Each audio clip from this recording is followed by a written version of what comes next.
Alright, so I'm going to be doing a review of Kill All Immortals. This is a book sent to me by my friend Chris. Chris, thank you once again, bro. And yeah, so this is a Dark Horse original comic. And yeah, this was written by Zach Kaplan, with artwork by Frico Osario, and cannot pronounce the rest.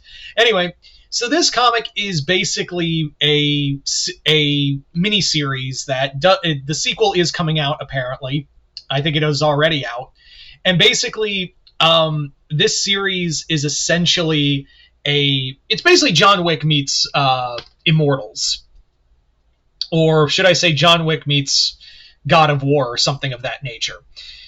So the story is we follow the Asgvalg family. I hope I'm saying that name right. And essentially this family is one of those rich one percenters who like secretly control the world, and they put down any kind of resistance to them. Like that's their whole thing, is that they just go out and quash any kind of resistance to their plans, to their, personal interests, things like that. But the thing of it is that the major thing is that their daughter, the only daughter of the family, Frey, has teamed up with a journalist who is secretly using her to like get at the truth of them, and discovers that they're immortals. They are a group of Vikings who their father is Eric the Red, the famous Viking, and they were given immortality. I'm not going to spoil how, but it's a pretty neat idea. And they were given immortality, and now Frey, along with the journalist, are now trying to escape her father and her brothers, who are out to kill them. So this comic is it's very stylistic. It does have like a John Wick kind of feel to it. Like again, I think that comes from the artwork and just kind of the style of it. Like I'm trying to see an image that's not covered in blood so I don't get in trouble. Yeah, it has this very like kind of dark and brooding kind of like style to it. And Zach Kaplan knows how to write an action sequence. I'll give him that. Is that the dude definitely knows how to do a solid action scene, and these fights get bloody, especially when it's Frey fighting her siblings. Those are pretty brutal. There's a lot of great action in between, and there's also some talk of like, it doesn't go the way you think, because the journalist Owen, it's not like it's not like your typical she's protecting Owen because she loves him. She kind of does, but also there's a lot of talk of like family loyalties, also like where your loyalties lie between family and other outside forces.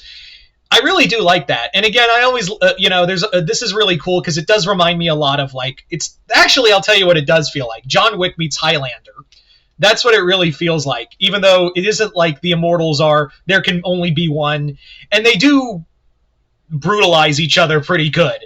But the thing is, they are like hardcore immortal. This isn't like, kill one and take the quickening or something like that. There's actually like some hardcore kills in the, throughout this story.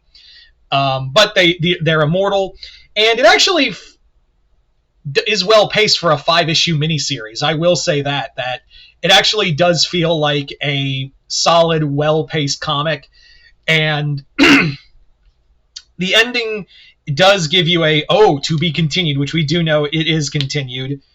I also really enjoy like the twist of how they're immortal, because it's not magic. I will say that it is not usually when you get to immortal stuff, or immortals in general, it's usually some kind of magic. That like in Rin, Daughters of Minosimi, Highlander, there's always like a magical purpose. But here, that is not the case. It is like something more grandiose.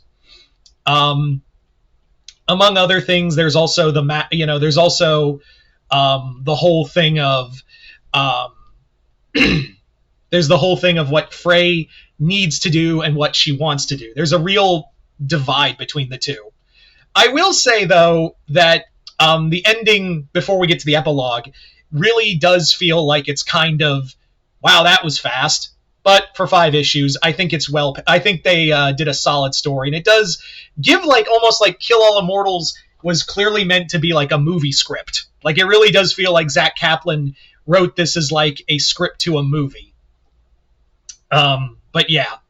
So if you're looking for an indie book, for like a solid indie book, and looking for something that's like kind of a fun take on immortality and also like some fun Viking action mixed in, yeah, I would highly recommend Kill All Immortals. It's a solid action story. It's a solid miniseries too, and again, we have the sequel coming out now in single issues. So I would say I think this will grab your attention. If you liked like Highlander, John Wick, or something of that degree, then you're probably more than likely going to enjoy this book. Anyway, so there you go, guys. Once again, I'd like to thank my good friend Chris for sending me this comic. Other than that, if you've read this, let me know in the comments below. And yeah, I'm Mr. Multiverse. I'll see you next time in the multiverse.